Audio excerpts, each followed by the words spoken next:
Hello students, welcome to the second part of Adiantum. Here we are discussing about reproduction in case of Adiantum. In reproduction part mainly we will be discussing about the spore bearing organs. In the morphology of the plant we have studied leaves contains the spore bearing organs, that is why the leaves are called as the sporophylls. At the end of the leaves, especially on the dorsal side of the leaf means on the upper surface of the leaf, at the end of the margin we are going to find the spore bearing structures called as sori. This sori has the closing of the margin over the dorsal side of the mature pinnae, or the margin of the leaf is going to fold over the sorus to form the marginal flaps or marginal coverings, and that flap or marginal covering is called as the indusium. You know very well. So here you can find that is this entire part is the leaf. At the margin of the leaf or the structure which we find, we are going to call it as the sorus, single sorus. The tip of the leaf has folded back to form a cover, and that covering is called as the indusium. And this entire leaf which bears that structure, that is sorus, is called as what? The sporophyll. Within this sorus or sori, now the question comes, what are these sori, plural form, or what is this sorus? Sorus or sori is nothing but it is the structure which contains large number of sporangia within this. You can find sporangia 1, 2, 3, 4, 5. Many sporangia are clustered over here. That is group of sporangia, or you may say that within the sori or within the sorus you are going to find the group of spore bearing structures called as the sporangia, and within this sporangia you are going to find what? The spores. So with the help of these spores, what happens? The reproduction occurs in case of the Adiantum. Let's discuss the reproduction by spores after studying the structure. When you talk about the structure of the mature sporangium, the mature sporangium has mainly two regions. So where you find this sporangium, so this single portion is called as the sporangium singular, whereas sporangia is plural. So many such structures are present within these structures called as the sorus. Now we'll discuss about the structure of the mature sporangium.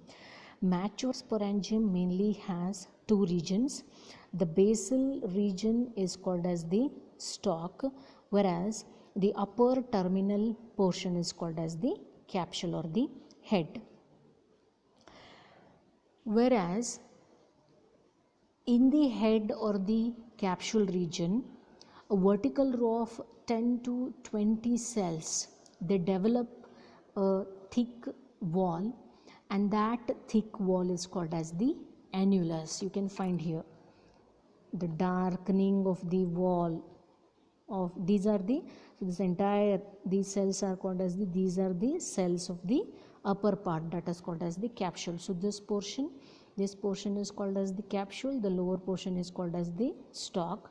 The cells which are covering the capsule portion, when it becomes mature, what happens? Whatever the walls are there, they get thickened, and that is the vertical rows of the cells of the capsule, they get thickened, and that thickening is called as the annulus. Similarly, not entire portion of the capsule cells are that means not entire cells of the capsule are covered by the annulus. We find some cells which are not thick here, they are thin. In this portion thin cells are present, and that structure is called as stomium, that is called as the stomium. And within this capsule we are going to find many spore tetrads, and the spores in case of Adiantum are said to be homosporous, that is same sized, which are chemically, physiologically, structurally, by all means the spores are same, so they are said to be homosporous. That is, inside the capsule we are going to find many spores. So this is the single spore you can find over here. The spores are haploid. They are uninucleate, that is they consist of single nucleus, and they are bilateral. The spore wall is mainly consists of two walls. The outer wall is called as the exine and the inner one is called as the intine. So this is regarding the structure of the mature sporangium.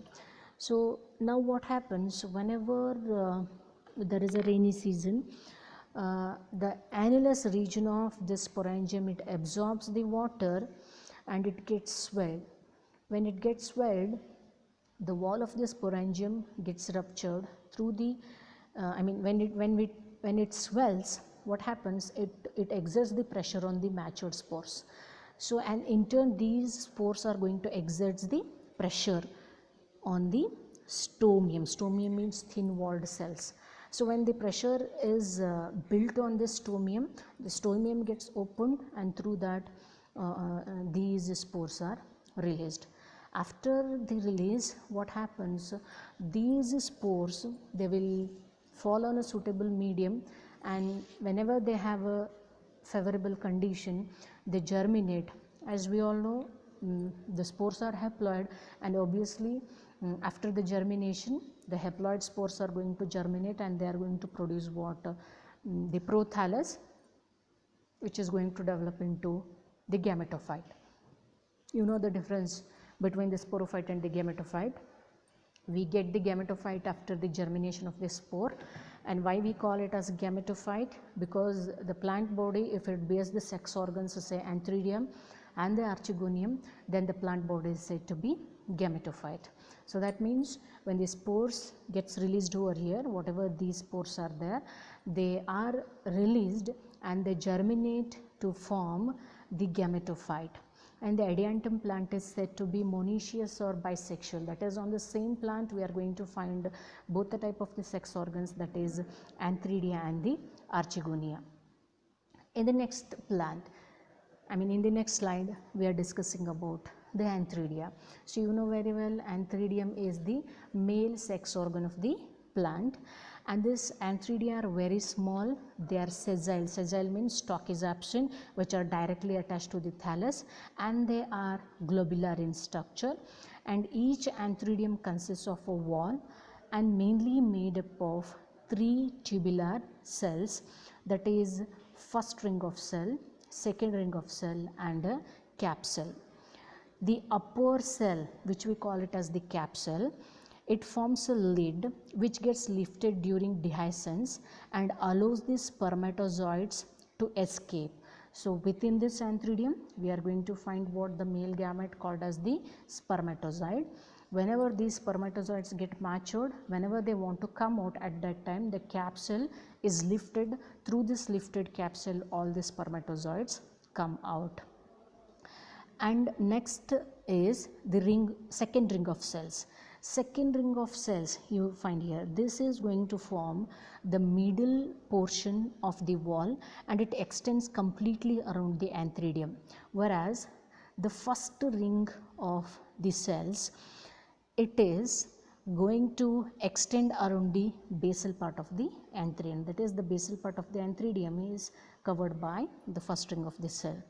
Totally, the mature antheridium contains little amount of cytoplasm and nucleus, mitochondria, few chloroplast, vacuoles. These are we are going to find inside the antheridium. Later, whatever the nucleus is there, that undergoes successive mitotic division and it is going to form what? The male gametes. Those are called as the spermatozoids. Totally, so when the antheridium is young, the cells which we find here are called as the antheriocytes. The single cell undergoes the division, is going to form what? The anthrazoid or the spermatozoid. In a single antheridium, we are going to find what? Total 32 spermatozoids. So there must not be any confusion here. So how we got this antheridium? Where this antheridium is present? This antheridium is present on the gametophyte or the plant body. How did we get this gametophyte? We got the gametophyte by the germination of the spores. Where these spores were present? The spores were present inside the sporangia. Where the sporangia are present? Sporangia were present inside the sori or the sorus. Where the sorus are present? They are present on the sporophyll or the leaf. So on the leaf, sorus is present. Within the sorus, sporangia is present. Within the sporangia, spores are present. Spores germinate to form the gametophyte. Gametophyte consists of antheridium and archegonium. We are talking about the antheridium. Within the antheridium, when it is young, antheridocytes are present. These antheridocytes undergo, or androcytes I can say, they undergo repeated division. They are going to form what? The male gamete or the spermatozoid. So this is what the structure of the spermatozoid. The spermatozoid is very large, multiflagellate, and it is a coiled structure. It consists of the prominent vesicle. When you talk about the release of the spermatozoid, when the antheridium absorbs the water, the antheridial wall swells, the cap cells gets detached, the membrane soon dissolves, and the spermatozoids becomes free to swim, and they are going to reach the archegonium. Archegonium is nothing but the female sex organ, which is again found on the gametophyte. So now we will discuss about the structure of the archegonium. Archegonium is nothing but the female sex organ that is present on the gametophyte of the antheridium. What is the shape of this archegonium? It is flask shaped. It mainly consists of the two regions. The upper elongated portion is called as the neck region, we call it as the neck region, and the lower one, the basal solan portion, is called as the venter region. Archegonium usually projects from the lower surface of the thallus, and it is a flask shaped organ. It consists of the solan base, and the central portion is called as the venter region, and the elongated portion is called as the neck region. The basal solan part, you can find here, the basal solan part has the main important structure that is called as the female gamete, egg, whereas the venter portion, it has got a cell that is called as the venter canal cell, whereas the upper elongated portion is called as the neck cell. The purpose of this neck cells is, one thing, they are going to protect, or they provide protection to the female gamete. Second thing, whatever the cells which are present in the neck region, especially, they are going to disintegrate whenever the male gametes enters into the archegonium to reach the egg. Whenever the mature archegonium gets the water, the venter and the neck canal cells, here earlier there were neck canal cells. Canal means passage for the transport of the male gamete. So say here you can find here anthrazoids, male gametes are reaching towards the archegonium. Earlier there were neck canal cell present and then venter canal cell present. All they dissolve and they are going to secrete the chemical, mucilaginous chemical, mainly the malic acid is present, which is accumulated at the tip of the archegonium. The anthrazoids are attracted towards, that is chemotactic movement we are going to find, they are attracted towards the chemical that is present over the neck, and then through the dissolved passage of the canal, whatever the gametes are there, they are going to reach and or they are going to form a way to egg, and thus you can find in this slide the anthrazoids are moving in the passage across the neck of the archegonium, and then the male gamete fuses with the egg, and then thus the fertilization is achieved. That is, male gamete is going to fuse with the female gamete, that is egg that is present inside the archegonium. Fertilization is achieved, zygote is formed, and you know very well zygote is formed by the union of the male gamete and the female gamete, which are haploid. So haploid plus haploid, we are going to find a diploid cell, that is called as the zygote. After that, zygote undergoes a repeated divisions. Again, the division which we find here is the mitotic division. The diploid zygote undergoes repeated mitotic division to form what? The sporophyte. Sporophyte means from this again we are going to find a new adiantum.